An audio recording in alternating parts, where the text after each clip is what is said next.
It's the 87th Precinct podcast. This is the only podcast in the world dedicated to Ed McBain's 87th Precinct Mysteries, the genre-defining series of police procedural novels which began in 1956 with Cop Hater and ended in 2005 with the novel Fiddlers. There were 55 books in the series, and today's podcast is all about book number 24, Jigsaw. To review the book, I'm joined by the other two bits of the three-piece puzzle that is Hark, Mr. Stephen Do the Corners First Royston. Hello. And Mr. Morgan, another bit of Sky, Brown. Hello there. My name is Paul Abbott, and I'm the gremlin that lives in charity shops and eats one bit of every jigsaw that they have on sale. Remember, you can find us everywhere by searching for Hark 87 Podcast, so please do get in touch and review or rate the show.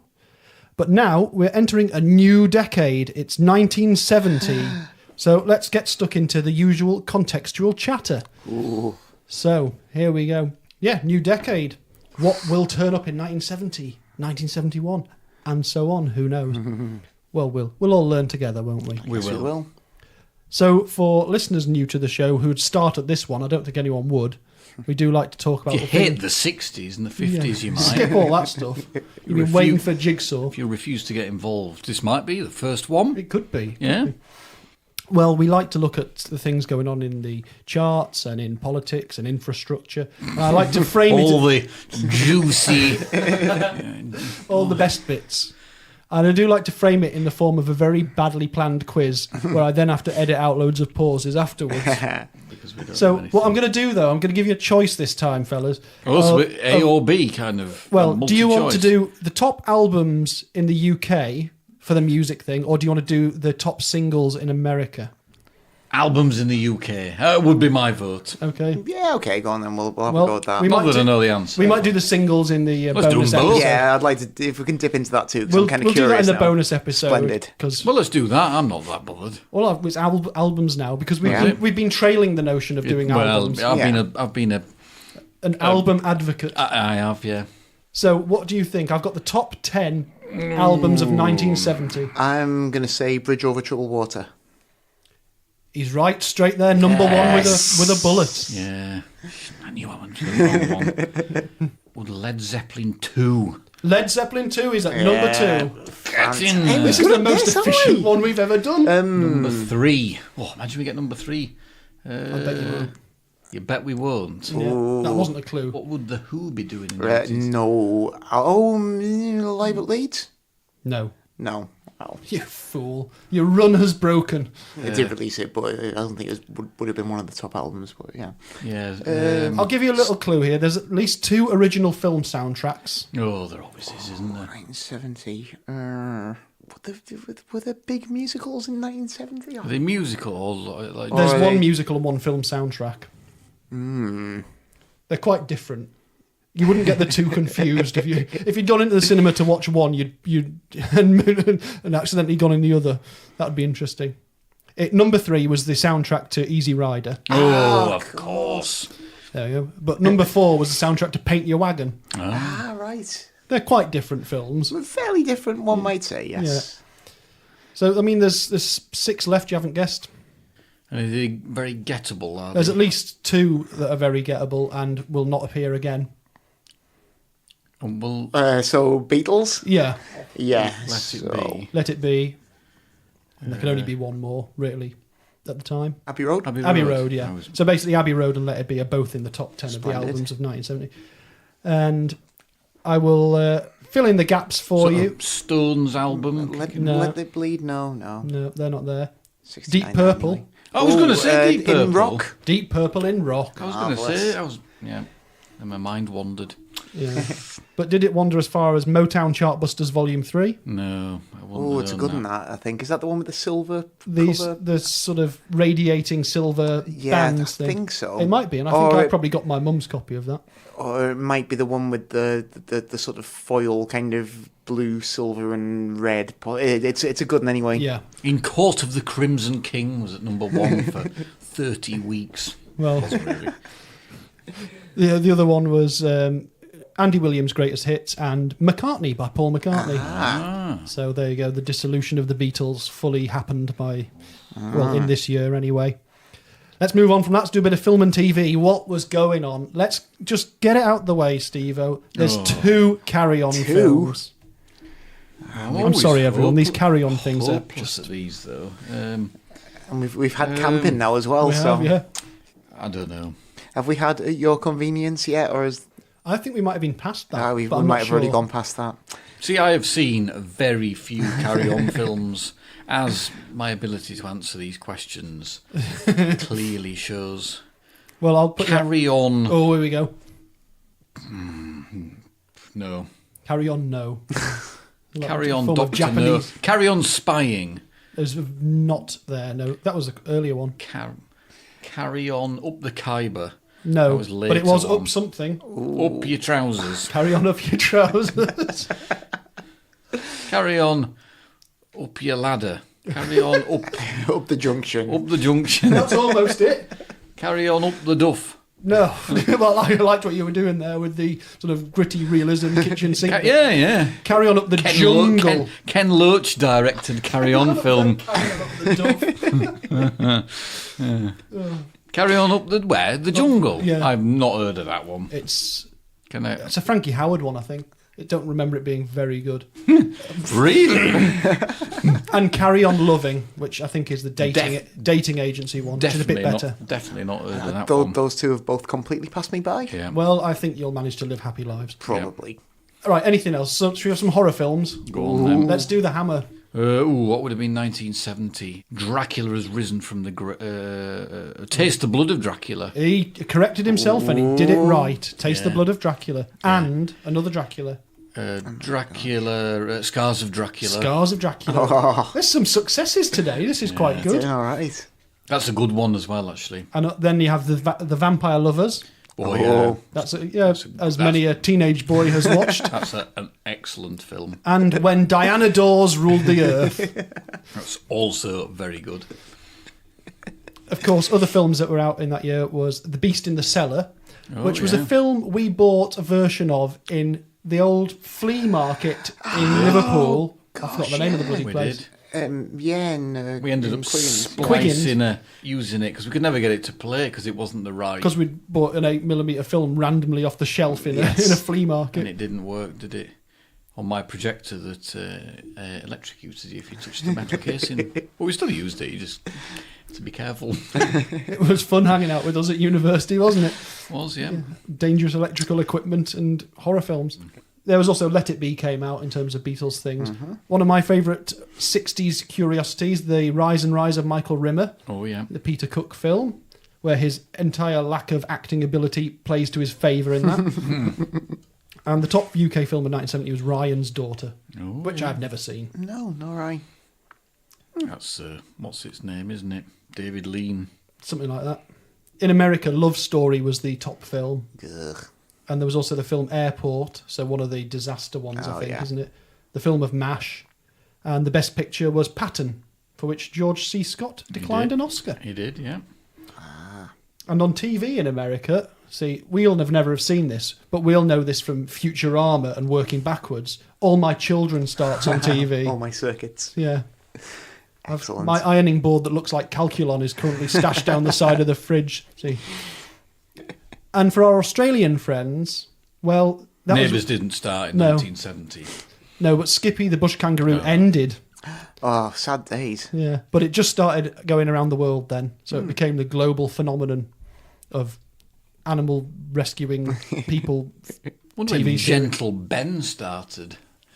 I don't know. I think it might be in the 70s, mightn't it? Oh, definitely. We'll keep an eye out for that because I'm sure everyone's wondering when Gentle Ben was started. Because that had like a kind of a hovercraft in it. Like the Florida Everglades, Yes, is it what they call yeah, it? absolutely. There Great you go. stuff. I bet you weren't expecting Gentle Ben, dear listeners. Gentle listener, in fact. Imagine a bear operating a hovercraft. Well, I am imagining it now, and I'm going to be imagining it for the rest of the podcast, aren't I? No wonder you don't see them anymore. No, so many animals have gone extinct because of their failure to operate hovercraft effectively. They probably have. Don't put your paw in the fat. No. And this is what, I'll tell you what, this is what people are waiting for, though. Right? Is this an infrastructure Infrastructure. question? Knew it was coming. I've You got see it one- coming. You I've can got see it one- coming a mile away. Perhaps 4 miles. I want to know. is that 4 clue? miles away 4 miles distance. You'll never get it. from here. No. Oh, no, right. It's such a specific thing. We won't get it. Well, read it out. Well, I want to know whether it's rail, road, or road. Right, and what about it? Stretch of motorway. Stretch of 4 mile motorway. stretch of motorway. A 4 mile stretch of motorway. I couldn't find any really big infrastructure projects. So, what? Your question is, The there question was is, a 4 mile stretch can you of name motorway the 4 mile built stretch of motorway that was opened in 1970? Is it important? No, not at all. Oh, not at all. right. No, I can't. It was the A194M, Come on. God. 4 miles south of Gateshead. I was thinking it was going to be some, like, the Tay Crossing or something like that. No. The problem is, I start looking into infrastructure stuff. Yeah. I end up spending a lot of time doing that and not actually researching about the book itself. Well, For my US politics little block I've got on here, I've just written the word Nixon, nothing else. That was mainly what was going on. But what it is, 1970 is the start of the golden age of plane hijacking. That's Ooh. what comes up. If you research 1970 in transport and stuff like that, aviation, I'll do you a very quick rundown of some of the hijackings in 1970. I'd have to put that sort of music behind it. Maybe I will do that now. January the 1st, plane hijacked in Uruguay, taken to Cuba. January 7th, hijacking Spain to Albania. 8th of January, Paris to Syria and Beirut. Panama to Cuba. The Dominican Republic to Cuba. Chile to an unknown destination, probably Cuba. Berlin to Hanover. Bogota to Cuba. Cleveland, Ohio to Cuba. Chile to Cuba. Newark. The guy didn't have any plan. Argentina to Cuba. Tokyo to Pyongyang. And that's only up to the end of March in 1970. Right. And it just goes on and on. So by September the 11th of 1970, Nixon started going, we probably better start putting people on planes to try and deal with this. tighten it up. I bet security was like virtually non-existent. Yeah, so probably it like was getting like on a bus. really, really easy. Well, there's one of these stories, the Newark one, where this guy, apparently, he panicked whilst he was on the plane because he had no means of paying for his flight. It's like, but you're on the plane. How are you on the plane if you haven't bought the ticket already? What, and then decided And to so hijack it? yeah, just basically said, just fly as far as you can. It's like, oh, what? So it's ludicrous, the amount of hijackings going on in 1970. But I'll give you a little bit of info about Evan Hunter, the subject of the podcast. Nothing was released other than Jigsaw in 1970, but I did find out that he wrote a book called A Horse's Head in 1967 under the name Evan Hunter, which is about a gambler, a horse player who's kidnapped, and there's a sort of all sorts of chases and madcap stuff and money, which, according to the information I found in the Evan Hunter archives, said it was adapted as a screenplay, not by Evan Hunter himself, but by Robert Culp, the actor who played loads of villains in Columbo. Oh, I know, yeah. So, for some reason, Robert Culp wrote a screenplay of an Evan Hunter book. Great. And there's an edition in softcover where it says, soon to be a major motion picture. It never was. Oh. But there was a version made a couple of years later in French as The Cry of the Cormorant. Not the Cormorant, the Cormorant. Which, yeah, French production. But then in 2010, on Ed McBain's website, it says, soon to be a major motion picture again. And he sold it to someone called Lionel M. Lober of Prodigal Productions, who, again, if you look now, you can barely find any information about. So there you got some strange information, because the Robert Culp Columbo link is relevant to this book that we're about to do. So let's talk about Jigsaw. I'll give you some Jigsaw facts. Copyright date, 27th of March, 1970.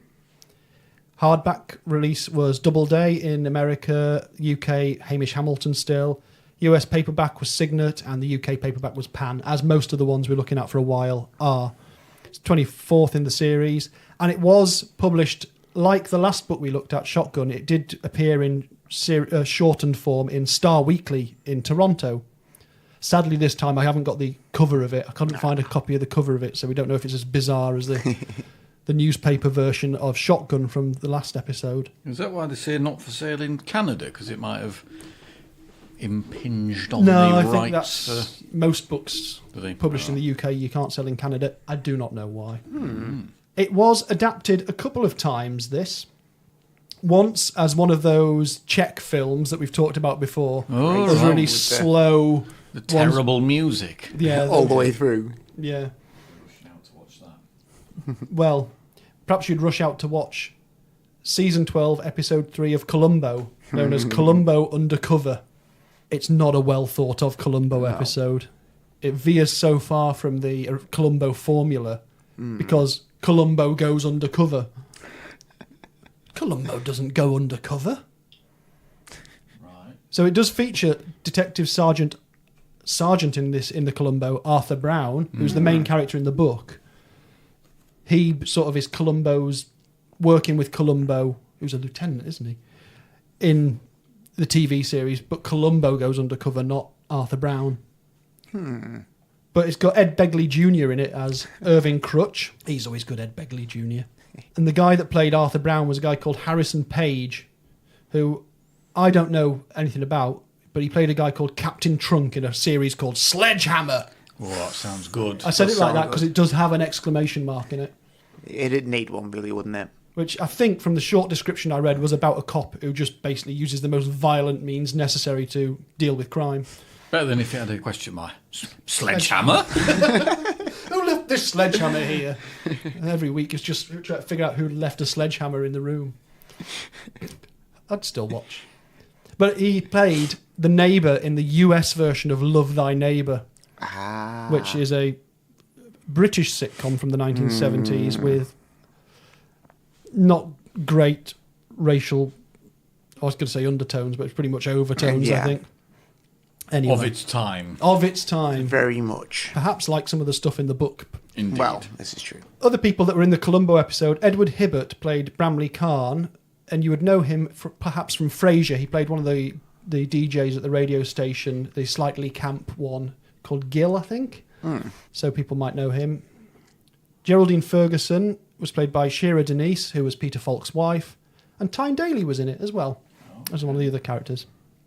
And there was a credit in it that says, Evan Hunter, the character of Arthur Brown is a continuous character in the 87th Precinct series, created by and is used here with the express permission of the author. And we're not going to go into that Columbo thing anymore because we haven't watched it yet. Perhaps we'll do a special episode at some point. But there are a number of very good Columbo podcasts out there who've looked at it and criticised it. Yeah. We might love it, though, might we? Well, let's... Have you ever seen it? I've seen the Columbo episode. Oh, right. Yeah. I seem to remember just being excited that Arthur Brown was in it. Well, of course. And perhaps That was it. forgave other stuff. It certainly doesn't end like the book ends, let's put it that Okay. way. Okay. Let's get stuck in. Let's. Oh, well, the book is dedicated, on your first page, to Helen and Jean Federico, who are both graphic designers / advertising artists. So I wondered, because there is a lot of stuff set in an art gallery in this, I wonder if some of the descriptions of art and the descriptions of the characters that you might see in an art gallery are based on, presumably, Ed McBain's friends, people like Helen and Jean Federico, who certainly had been exhibited in places like MoMA and things like that. That would seem to make sense, wouldn't it? It'd Yeah. tie everything up nicely. I mean, I assume he didn't use them as inspiration for the characters in the art gallery, because they're not very nice. It wouldn't be tremendously flattering, would it? No. No. Perhaps you didn't like them. Right, shall we do our usual bit of what do we think, generally speaking, about this before we get into the detail? What do we think? Well, it's very interesting. It has centre stage the first different character for a long, long time, I would say. Since the initial run of books, probably for, good 10 years almost, I would say. You've got a brand new central character in the form of Arthur Brown. Yeah, And a very good central character he is as well. he certainly is. It's nice to see someone else stepping up to the plate as well. I think Arthur Brown is one of the solid, dependable characters in Yeah. the Corella mould, Absolutely. really. But he obviously comes with a whole load of particular social and slightly different background to Corella and a lot of the other cops. So he's a really interesting character to put into the mix. Yeah.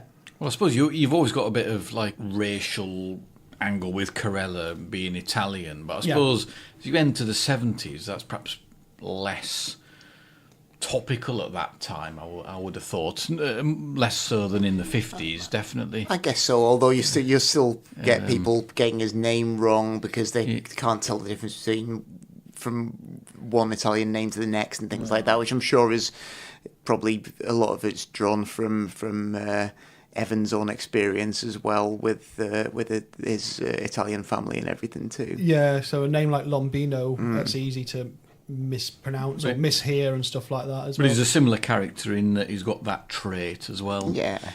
So he's quite similar to Corella in many ways. Actually. I think you are right though about the difference between say the 70s and the 50s in the situation for being black and in New York in 1970 and in the 1970s was perhaps by that point more issues than it was for an Italian American. I don't know. I mean, we're not sociologists and we're not specialists in this, but certainly this is what we'd be led to believe probably from what we've read and watched over the years and things like that. How many detective first or second grades you'd have had in the 50s who were black? Probably non-existent, I would think. Well, there's quite. It's funny. There has been quite a few over the years in the NYPD, but never sort of.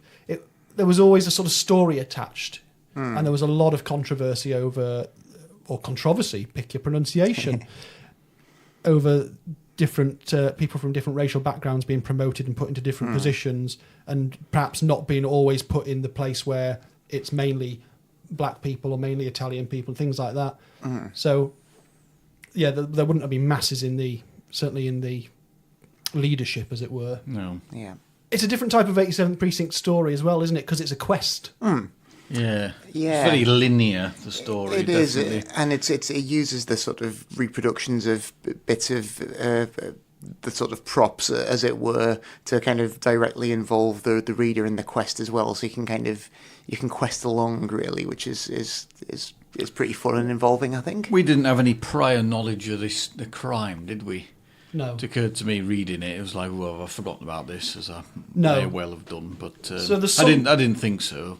Yeah, the summary of the story is basically that there's a scene of a double murder, probably two guys who've killed each other, it seems. Yeah. But after that happens, a chap turns up in the 87th Precinct who is an insurance investigator, and he says that one of the guys, or both of the guys that have been killed, were involved with a bank robbery or had information pertaining to a bank robbery 6 years before, and if he could find all these little bits of information which take the form of a photograph that's been chopped up, then they can locate where the missing loot is, and this character Irving Crutch can get the money back for his insurance agency, and that's how the story opens.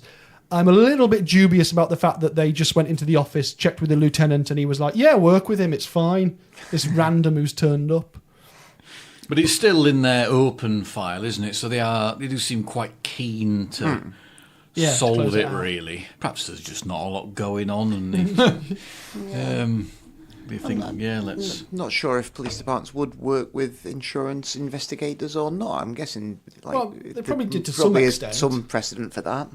But this guy walks into the squad room, bold as brass, and he's like film star sort of handsome, isn't he? And talks about himself in the third person, doesn't he? This is amazing. I've never met anyone who talks about themselves in the third person. The Rock used to, didn't he? He certainly did. Well, all right. So it's Can you smell what the Rock is cooking? He used to say, and he wasn't even cooking anything. No, he was just lying.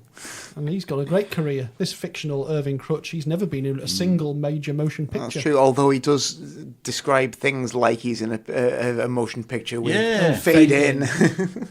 Yeah, he's clearly a bit of a character, isn't he? Old Irving. Definitely imagining himself as the hero in his own story.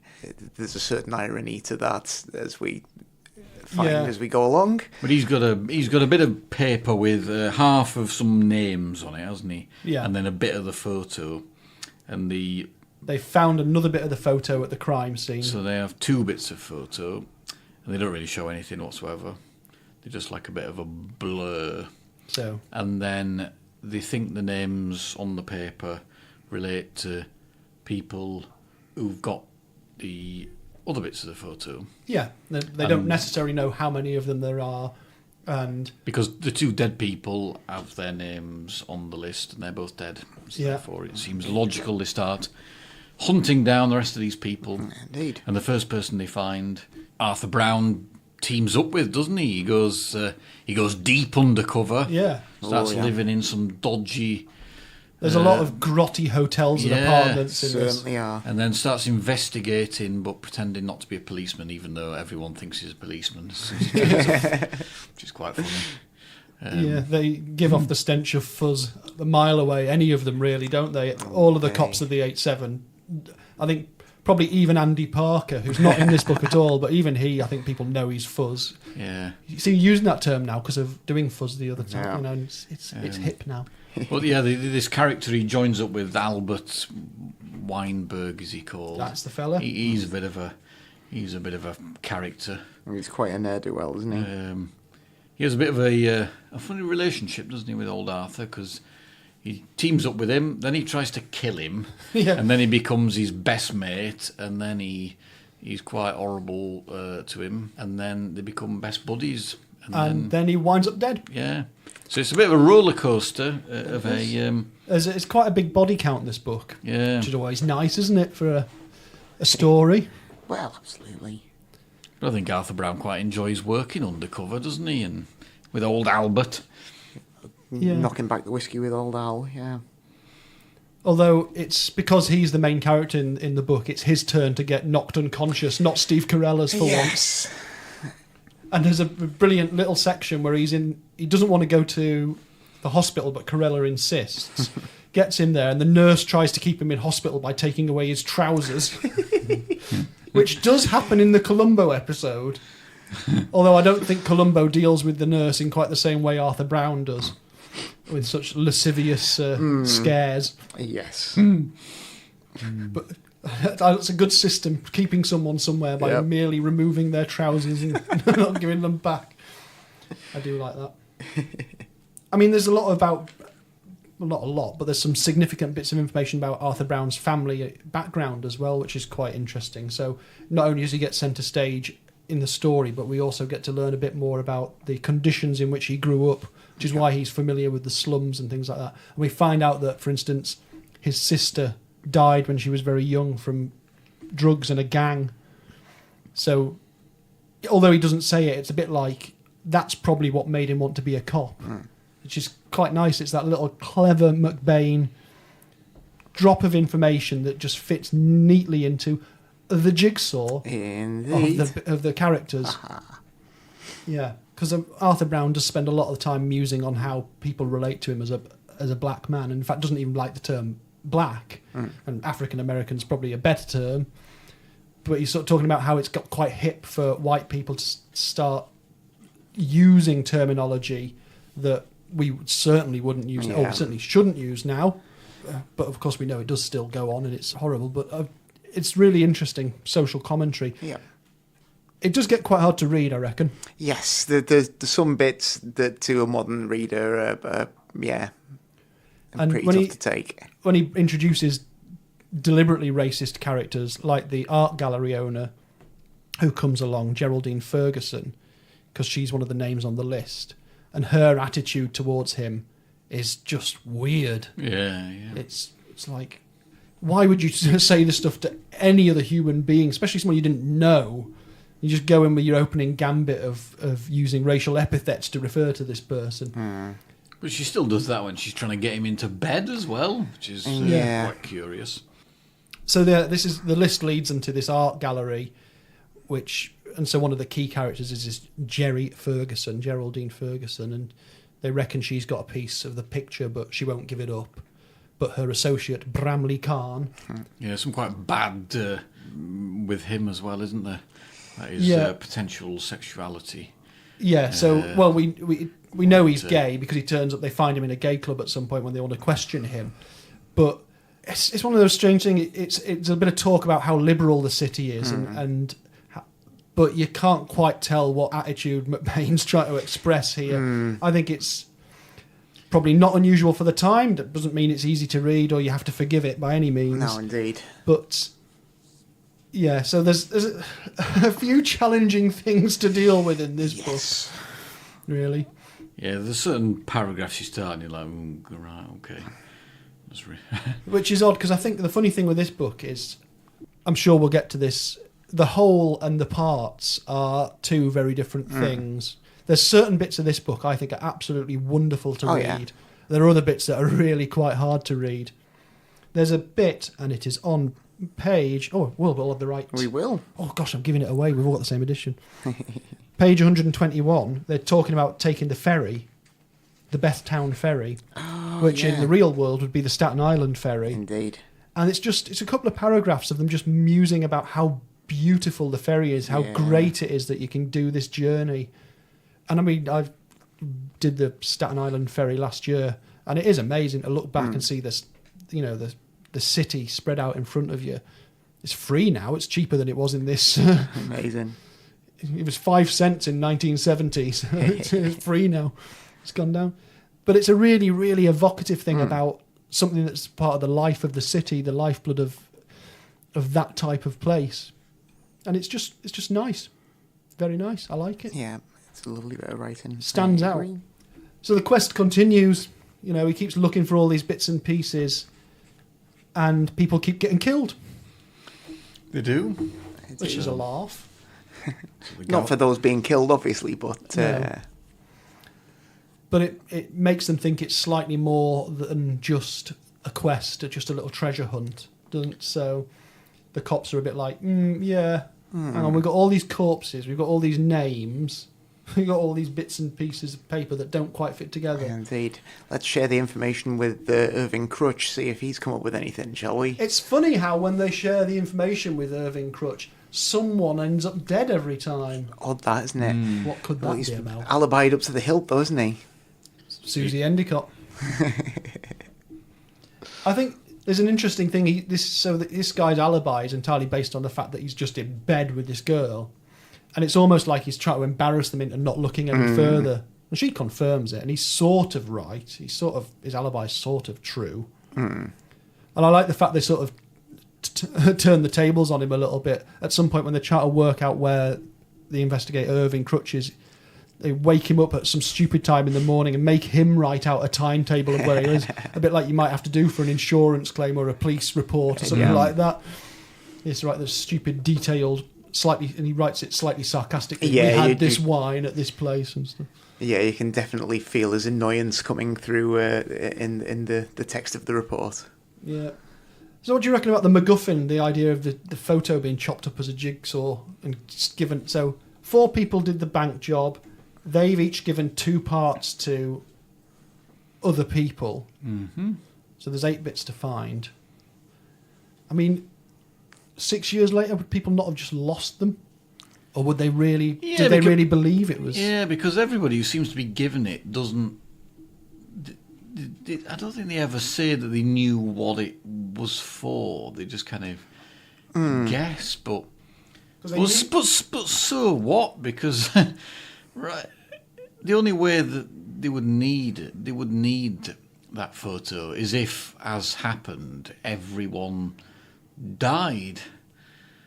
So, and if everyone's dead, then how on earth are all the parts going to get liberated together, given nobody knows who's got them all?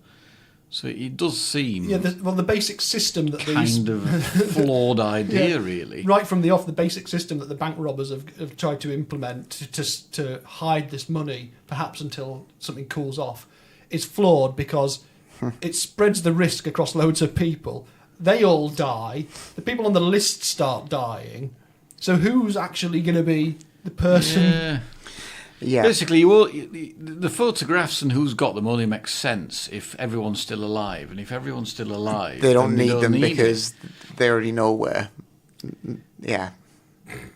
And also, However, when you see the photo at the end, I would propose that photo is totally useless because it's so vague that I think it would take you forever to work out where it is. Well, I think that there's a little bit of explanation as to how they find it. I don't know how much we believe it. 2 rocks slightly off in the river. So the photo basically reveals where the supposed takings from this bank job are not buried but hidden, and it's in the river. They figure out that much eventually, and it says the missing part, the last part that they get, is marked with a cross, and it's got enough on it to identify. I suppose there's a couple of rocks there. Yeah, they get a helicopter out and fly up the river road to find it. It's yeah. I know the whole thing with the photo is kind of daft and doesn't make any sense, but I do really like it. It's fun, isn't it? Well, it is fun, yeah, I get it. But it's one of those weird things. The jigsaw, the actual shapes that are cut out. Steve Carell, our hero in almost every book, save this one, is, he's kind, he's dedicated, he's powerful, he's a good detective. He can't put 4 pieces of a jigsaw together in 20 minutes. Incredibly gifted cop, bloody awful at jigsaws. Yeah. And in Teddy Carella's one very brief appearance, she's like, jigsaw. So there. Yeah, have we given the game away about who the reached the point on who the perpetrator was? Or? We haven't given it away, we but might I have think we hinted. more or less. We might have strongly hinted. Any detectives listening to this may have made some, some judgments about that. But spoiler policy, every time we say it, there is no spoiler policy. Yeah. So, yeah, it was good old Irving all along, wasn't it? Smarmy Irving Crutch. Yeah. Turns out he's not doing it for the insurance company, he's doing it for his own benefit. Yeah. What a rotter. And he didn't have an alibi. But his motive seemed, I don't know, I kind of bought it initially, but then when you start thinking about it in terms of he's so ruthless to have killed these people right under the nose of the police. If he was that ruthless, surely he wouldn't have bothered getting the police involved. Because he claimed his motive is kind of going to the police is to kind of get them to do a lot of the legwork for him. But it just seems an unnecessary risk if he's as determined and I think he was probably hoping to avoid having to kill everyone, but I think as circumstances play out, he finds that he needs to. And that's kind of what I got from it. I think he was just hoping that they'd just go and uncover everything and then hand it to him, and he'd just go off and grab the loot. And things just got a bit out of control. I suspect so, yeah. That's what I took away from it. And perhaps some of his attempts to wangle these photo parts out by promising people money didn't pay off necessarily, or if they didn't work quite the way he wanted them to. So he's perhaps a bit his own worst enemy, a bit too smarmy and a bit too. So did he get a piece of the photo from the old woman then, and the story about the treasure? Yeah. So that's a bit of a red herring with them telling the police that he didn't, because she says she didn't, and she doesn't know what on earth he's on about, and yet I can't remember that being resolved. That. Well, there's certain times in these sorts of stories where the chapter you're reading or the bit is just almost like it's just filling a gap that needed to be filled in the story. And so they have to have this is to do with a widow who was... Well, she's not a widow, is she? She's the sister of the widow of one of the bank robbers who's ended up inheriting one of these bits of paper, these bits of the photograph.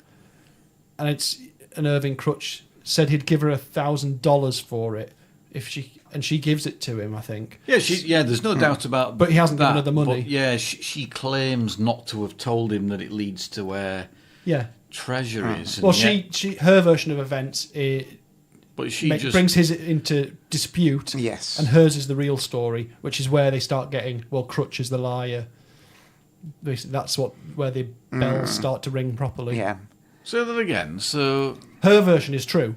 What? So she didn't tell him about the treasure? Yeah, she didn't say treasure. She had the bit of photograph, but she didn't call it treasure or say what it was about. Right. He made that up for the police's benefit. Yeah. Which is why when they confront him at the end, how did he know that? He just guessed. He had the other information from somewhere else. Did he? Yeah, right. Yeah. Okay, I'm getting drilling into intricate plot details there. But it just occurred to me. Yeah. Right. When you try and think back over these things, it's quite easy to get yourself tied in knots, isn't it? I know. Sometimes I try and write down a breakdown of the plot, and I always have to stop because you start having to do a massive flowchart, which is why the writing's good and why our description of it afterwards is not so good. Needless to say, there's a bunch of people. Some are more significant in the story than others. Yes. And before we get towards sort of how it wraps up, I want to mention a couple of the references, because a good old McBain thing is a reference to things in the real world. Loves a bit of that, doesn't he? Anyone spot any in this one? The story of O.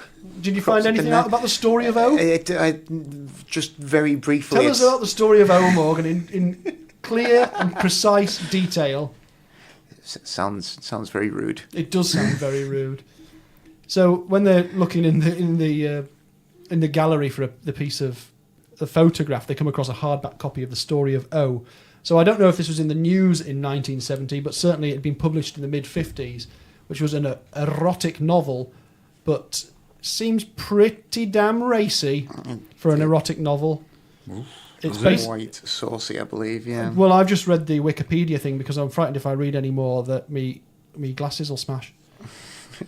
It's a tale of female submission involving a beautiful Parisian fashion photographer named O, who is taught to be constantly available for, well, everything, offering herself to any male who belongs to the same secret society as her lover, a guy called Sir Stephen. Sir Stephen. And it seems, from the very brief Wikipedia description of it, it seems like it's probably quite a lot of stuff to do with the body. Not just like sexy bodies doing sex things, but very specific details about piercings and entries. It seems like it might put 50 Shades of Grey to shame. Yes. And I believe it was published with an unknown author, basically, who turned out to be a lady writer. Yeah, so anyway, in this gallery, they've got the story of O, which is a real book. Mucky book. Absolutely. There's a couple of other real world references that aren't quite so mucky. I obviously just got up to the filthy one and stopped. Yeah, I'll research this. There's a reference to a character called Gaylord Ravenel. Oh, there is, isn't there? I didn't look that up. So I thought you would have known what he was from, the character. Well, he's a character, Gaylord Ravenel. I can't think at all. He's the lead character from Showboat. Oh, I've never seen Showboat. What a terrible shame. Yeah, he's a gambler. He's referenced in terms of all the payphones in New York. Isola being like a lottery when you pick one up, as to whether your coin's just going to get swallowed or whether you're actually going to get anything. There's 2 or 3 moments in the book where he gets angry about payphones. One of which involves his first reference in the 87th Precinct series to 911. Ah, indeed, yes. I don't think he actually names 911. Doesn't, but he does mention he's dial 3-digit number or something, doesn't he? Yeah. So that's the first reference. Wow. Why wouldn't he have said the number? Well, perhaps he was thinking maybe he'd make up his own number for... yeah. It was pretty new at that time, right, anyway. So. Yeah. My favourite reference in the book is to a guy called Martin Levin. So at one point, Geraldine Ferguson says, I like to read the papers. I read the comics and I'd read Martin Levin. Now, it doesn't take much thinking to figure out Martin Levin's going to be a book reviewer. And I found an article in the New York Times, which for some reason is reproduced terribly on my little pad here, from 1972. And it's a letter from Evan Hunter to Martin Levin, basically saying... It goes, in 1964, Martin Levin reviewed my novel Budwing. In 1965, Martin Levin reviewed my novel The Sentinel. In 1966, Martin Levin reviewed my novel The Paper Dragon. In 1967, Martin Levin reviewed my novel A Horse's Head. In 1968, Martin Levin did not review my novel Last Summer, but then neither did the book review.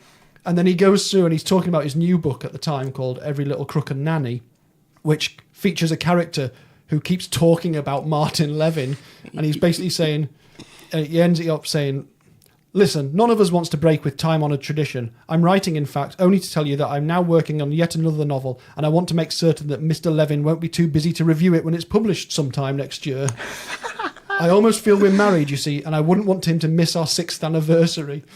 So this is just Evan Hunter's pissed off that the New York Times book reviewer has skipped over one of his books. And so he's written him into loads of books. I love it when his sort of crankiness surfaces in these. It's always great. Like with the Maya novel thing as well. And I think that's great. And Mr. Levin replies, Mr. Hunter admits that I did not review a book by him in 1968, but he neglects to mention that I did not review his work in 1969, 1970, or 1971. He also chooses to forget, for understandable reasons, that during this period his novel Sons has been appraised in the book review by Richard Brickner, so I suspect that means it didn't get a good review.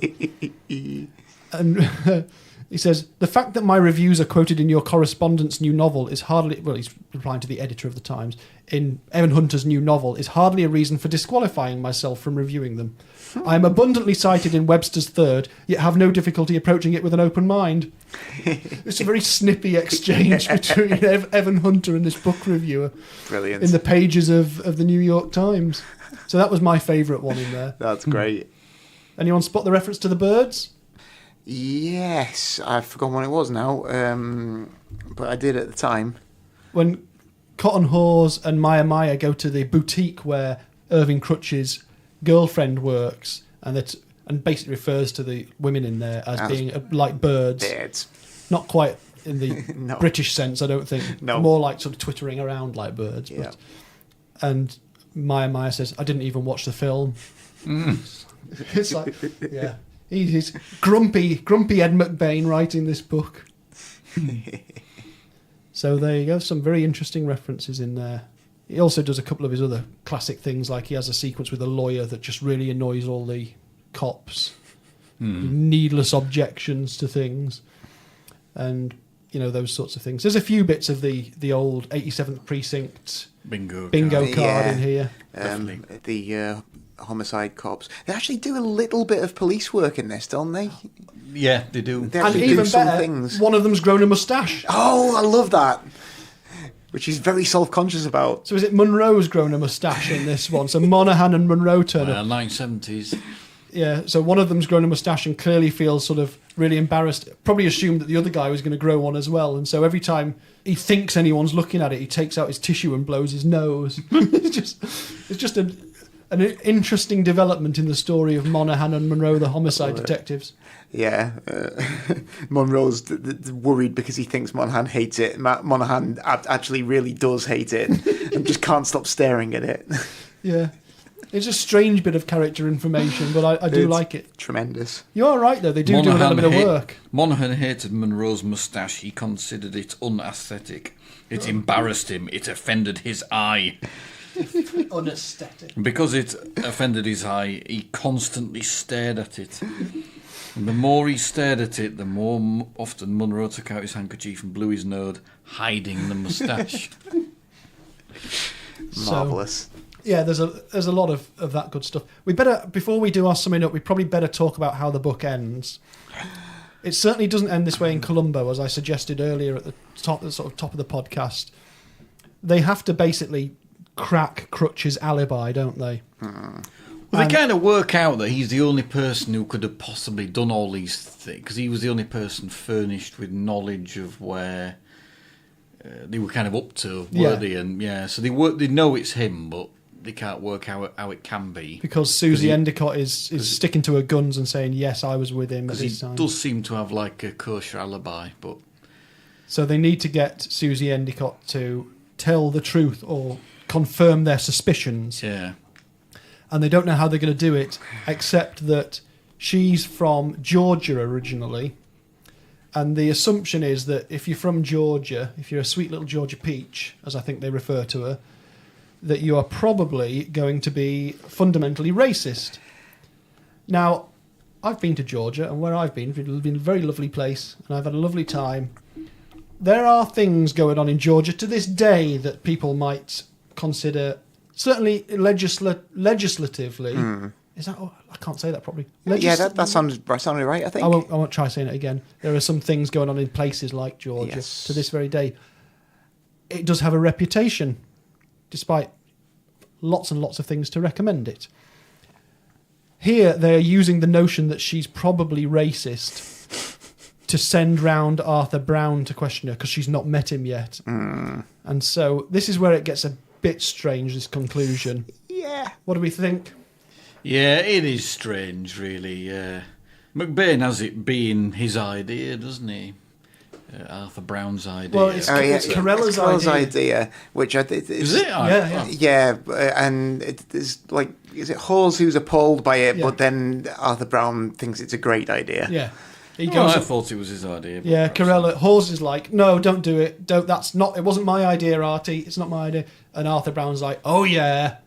I suspect the idea is by this point in the book, Arthur Brown's had enough of people being casually racist to him all the way through that he's like, I'm just going to turn on the full, overblown, exaggerated idea of a dangerous black man, African American. So he basically launched into this kind of minstrel grotesque, doesn't he? Yeah. Which is, it's pretty hard to get through. It's not the greatest thing, but it scares her into confessing, basically, that at some point Irving Crutch had left her, and that tallies with when the murders were committed. They're trying to pin on him.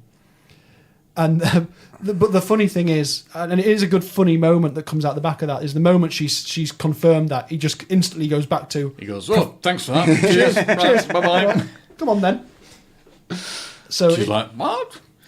Yeah. So funnily enough, Columbo doesn't end like... Really? You do surprise me. In some ways, Columbo ends in a much more unfeasible way. Oh, gosh. Involving a parking meter. And I'll say no more about it. No. But what we need to do is we need to wind up our machine, Kenneth, and we need to score this. I'll pass Steve-O the Kenneth output so he can refer to the previous scores. Well, it's not my turn to score first. I think I've scored first numerous times. Look at that. It's up and down. Pinging up and down. But there's a general downward trajectory at the moment, despite those anomalies there. We're in a bit of an up and down, aren't we, at the moment? We are. He's more inconsistent in this phase of the book writing, clearly. Well, from our Kenneth scores. In our opinion. In our opinion, absolutely. And as ratified by the Kenneth machinery. Indeed. So anyway. As usual, I think we should always say, even when we do give a low score, they're all good, aren't they? Yeah. Well, they are indeed. It's all good, man. Everything's relative. What an excellent way of saying relative.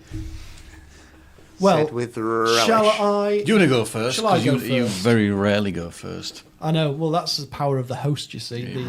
Turn the tables. Well, it's an interesting one. I have actually read it a few times, but I think it was because it was amongst the first block of books I got. And it was a lot of these 70s ones. So it's obviously this is the first one from the 70s, including later on things like Bread, which I've read a few times. But I've probably got this at the same time as I got Bread, so I think I've read those sort of like, I've got to read these a few times, which is why the pages are falling out of my copy now. I do like that it is someone else centre stage. I like the novelty of the quest. Reading it this time through, I certainly thought I would not recommend this as a first-time read for the 87th Precinct. It's not that there's stuff to be ironed out, it's just sometimes certain things don't sit as well within the story. I mentioned a little bit earlier, I think that the parts and the whole are two different things. There's certainly some very, very, very good parts to this. There's some very difficult parts to it. And partly difficult because they deal with difficult issues, and partly difficult because reading them is now difficult. Yes. But, noises. I think I am going to go for an award of 62 police shields. 62 police shields. Am I? Yeah, I'm sticking with that. Okay. I'm going to go over to Morgan for a summary. Okay. Yeah, it's an interesting one, isn't it? I remember really enjoying this when I read it previously, and I know we've discussed the sort of central kind of MacGuffin, and it's not super plausible, but I think it's very enjoyable hokum, and it's a riveting read. It does keep you going. There are sections, as we've discussed, that are straight up problematic and to a modern reader, and we have to acknowledge that. But it's still really good fun if you can just accept that there are some bits of it that are past their sell-by date. I think I will go for a score of 65 police shields. 65.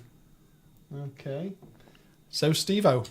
Yeah, I think I agree with you both. Yeah, there's bits of it that much of their time dated very, very badly. But yeah, the dynamic of the book is good. It's good to have a new character.